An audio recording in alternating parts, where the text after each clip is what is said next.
Kasie Sauceda may play with puppets for a living. It's okay. I know you'll help me. Can anybody help me?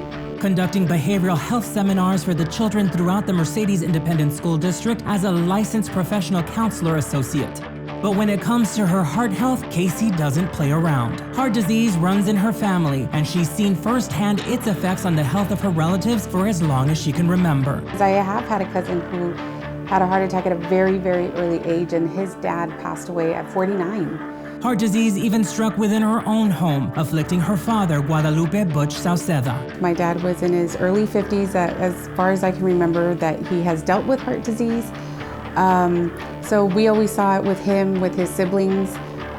It goes into that to where they've had to deal with it. They've had to deal with heart attacks and open heart surgery at very young ages. Kasie's father was diagnosed with congestive heart failure when she was young. I distinctly remember always being aware of his medications and always being aware of how vital they were to his everyday life. Like he would write it on a sheet of paper. He would sit at the table, and it was like almost like a puzzle, and he would say, okay, I'm going to take these, I'm going to take these, I'm going to take these, I'm going to take these.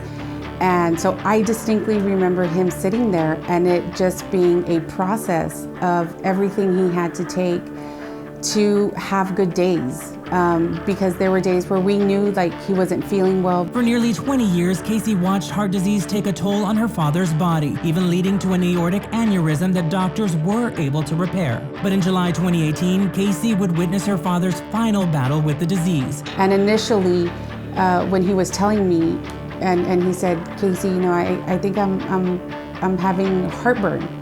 But I already know with my family history, we don't get heartburn. It's something serious. And I said, no, Dad, that's not heartburn. I said, I have to take you to the hospital. And so he was reluctant, as an older, man, he doesn't want to go. And so I said, look, I'd rather take you and it be nothing and have peace of mind than something happen and you not go. So we ultimately went, and so it was a massive heart attack. He had 2 more between moving in from a regular room to ICU. A week later, Kasie's father lost his battle with heart disease at the age of 74. Though devastated by her family's loss, watching his struggles with the disease inspired her to prioritize her health and be heart smart. The more I became aware of it, the more aware I was of myself and what I needed to do to be proactive with my own health. So I became more aware of it in my daily life and almost conscious about what I was eating every single day in every single meal. Like, okay, I'm eating more greens here. Okay, this is good. I'm eating more of this. Okay, this is good. So it was something that started to be more prevalent in my life on a daily basis. Along with eating healthy, Kasie maintains an active lifestyle. The 41-year-old mother of 1 works out regularly. The Donna resident hits the local park or does Beachbody on-demand workouts from home 6 days a week. And she stresses the importance of healthy eating to her 12-year-old son, Paul Ibarra. And I had to be very upfront with him, not to scare him. He was very close to my dad.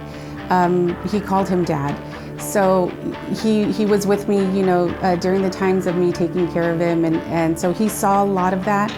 And so he had questions too, and I told him, I said, well, it has to do a lot with, the things that we eat and our lifestyle, and so we're also predisposed to this because of our genetics.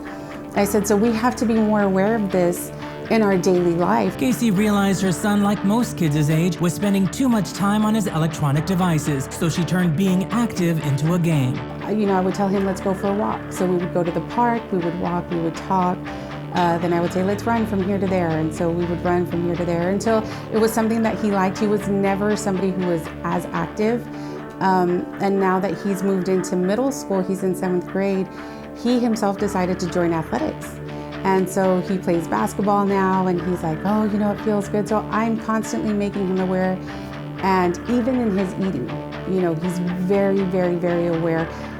If we go out to eat, he'll make the decision to say, Mom, I don't want fries, let me have a side salad. no ranch dressing, you know. It's all part of an important lesson Kasie learned while growing up. You have to take care of your health, whether you're at risk for heart disease or not. Kasie has managed to avoid getting heart disease, and she works closely with her doctor to make sure it stays that way. Right away, you know, she's done EKGs with me, and so we talk about, you know, when we're gonna start scheduling, you know, something more to get a more definite look as to what, you know, what's going on. We do talk about it, we have conversations, and we, you know, try to see what's out there so that we can make sure that we are more informed. And she encourages everyone to take heed when it comes to their heart health. As long as we keep reaching out and trying to find out more and saying, okay, look, talk to our doctors. When we feel something, say it. You know, so many times we just shove it off to the corner and we just kind of ignore it. But I think if we become more vocal about it, I think that really changes the path that we're, you know, that people may think we're on.